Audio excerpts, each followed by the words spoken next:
Boxing blog here with Brad Rea. Brad, you okay? I'm all good, mate. I'm all good. Happy to be here. Getting quite familiar in this part of the world, aren't you? Mate, I know. I'm going to have a black and white striped t-shirt on soon, aren't I? What you say there? Not quite the Etihad, huh? No. How it's alright, isn't it? As I said, not quite the Etihad. But you keep well, though. It's all going well for you at the minute, isn't it? You're flying. All good, mate. All good. Staying busy. Staying active, aren't you? Staying active.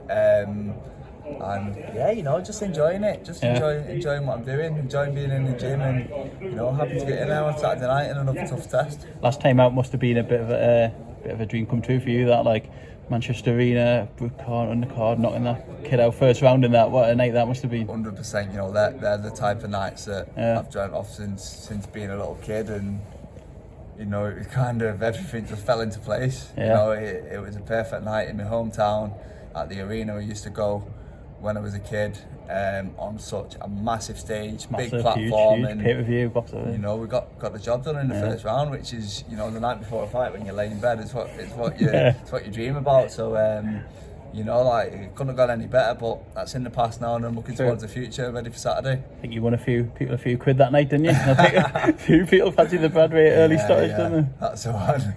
I think I'll have a tough ass doing it on Saturday night, but I'll give it a good go. I don't know much about this guy. Obviously, I've box wrecked him and stuff like, but winning record, looks a strong, tough guy. He said he could be a bit of a task. Could be toughest one yet. It's always kind of dangerous, you know, when you take them fights, them unknown fights.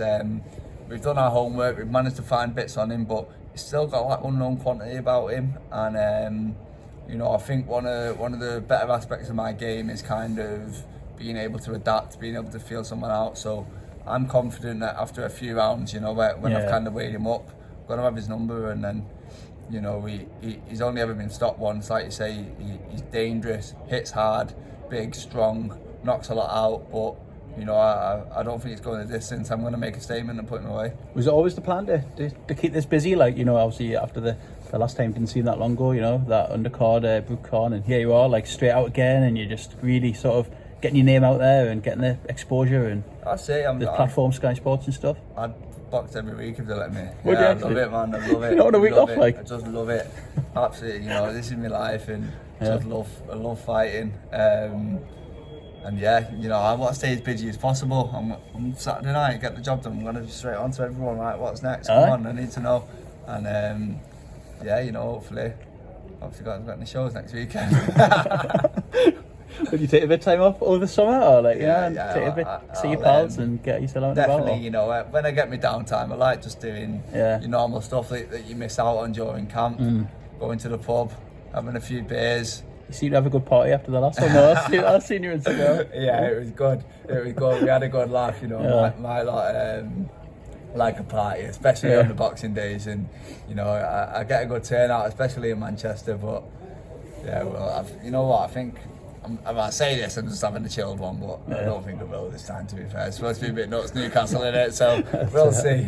You got a few coming up, you still there? Yeah, you know what, I didn't find out until last minute. So not as many as I did last time, but you know, still a few coming up. That's fine. We'll try and take over the two. I assume you'll be on the telly this time. I know it's amongst, like, how do I say it, like hardcore boxing fans, there was a lot of like shaking my head last time that you and Jez Smith, you know, were on sort of the YouTube side of the card up here in Newcastle. It's like, come on, man, got two good middleweights there, just put them on, you know. But I think they must have learned their lesson now, and I think definitely, you know, I think I'm slowly but surely moving up the cards, getting on later, getting my head a bit fatter on the pictures. my name's gone from that big to that big now, so you know what I mean. Basically famous, aren't I? You know what I mean? You've been telling, man, since you came on our podcast. we launched it, man. We're getting there, and hopefully one day it's going to be me, you know, filling them posters and headlining shows, and you know, that's the dream. Manchester Arena, headlining Brad Rea versus whoever for world titles. You know, that's what it's about. That's the dream, innit? That's the dream. Do you think any end goals, like any sort of British titles, sniffs, anything like that, kicking about or not, or just staying busy? For me, when I turned pro, you know, I set a few targets for myself, and the number one top of that list, you know, I'm quite a realistic, down to earth kid. I wasn't going to say, right, I'm going to turn pro, I'm going to unify the division, and I'm going to move up, I'm going to unify that division, and I'm going to box in Vegas, and you know, I'm not about that. I set targets that I honestly thought I could do. You know what I mean? I believed in myself that if I worked hard, I'll accomplish these goals, and top of the list was win a British title outright. You know, I just love that Lord Lonsdale belt, best belt in the game. I love the way it kind of brings out the best in fighters and the best fights. You know, even just recently, just thinking back at British title fights, yeah, absolutely, even just Troy last weekend. What a fight that you know was, what I mean? Class, it's like people thought it was going to be a walkover, and it just makes great fights. And I want to be in them great fights. I want to win that British title outright, and you know, have it for keeps. Oh, you're obviously close to Ricky Hatton and stuff these days, and he's banging the drum, and that must be a bit of a like pinch yourself moment for like you're that generation like younger than him, a Manchester legend, British boxing legend, sort of in your corner, like shouting your name, chanting, like getting you out there. That must be a bit like whoa. Yeah, definitely. It's great to have him on board as part of the team. You know, there's no one who, with the goals and aspirations that I've got of wanting to sell that arena out and wanting to win world titles. You know what I mean? A t-shirt, who else could I have to give me better knowledge and better insights? And you know, it's great to have him on board. I've got a great team around me with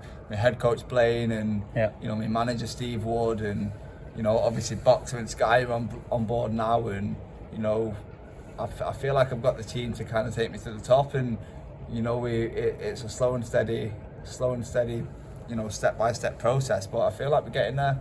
Absolutely, man. It's been a pleasure seeing you again though. Good to see you in this part of the world, and keep in touch, man. Speak soon. Nice, mate. Cheers, Brad. Thank you.